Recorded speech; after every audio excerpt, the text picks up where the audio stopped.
Hello viewers, எல்லாருக்கும் நமஸ்காரம். இன்றைக்கி ஒரு பிரண்டை துவையல் வீடியோ தான் பார்க்க போகிறோம். பிரண்டை ரொம்ப நல்லது, முட்டி வலிக்கு, ஜாயிண்ட் பெயினுக்கு எல்லாமே நல்லது. அது வாரத்தில் 2 நாள் நம்ம அந்த துவையலை சாப்பிட்டுட்டு வந்தோன்னா நமக்கு அந்த முட்டியில் இருக்கிற அந்த பெயின்லாம் கம்மியாக பார்க்க முடியும்.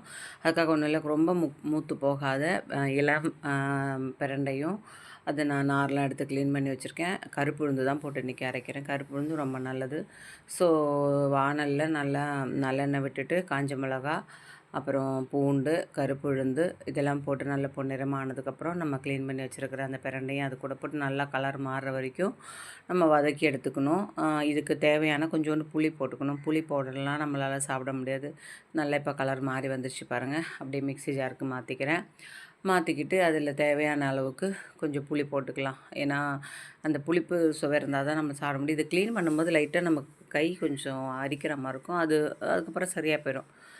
அரைச்சிட்டு தேவையான அளவுக்கு நம்ம கல்லுப்பு போட்டுக்கிட்டு நான் இன்றைக்கி கொஞ்சம் தாளிப்பு கொடுக்க போகிறேன். அதுக்காக நல்லெண்ணெயில் தான் இது ஃபுல்லாக செய்கிறேன். நல்லெண்ணெய் போட்டு கடுகு வெடிச்சதுக்கப்புறம் ஒரே ஒரு காஞ்ச மிளகாய் போட்டு கருவேப்பிலை போட்டுக்கலாம். இன்றைக்கி கருவேப்பிலை இல்லைனால நான் கருவேப்பிலை போடல.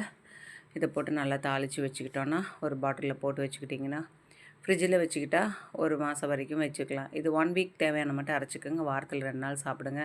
முட்டி வலி நல்லா சரியாகிறது உங்களுக்கு தெரியும்.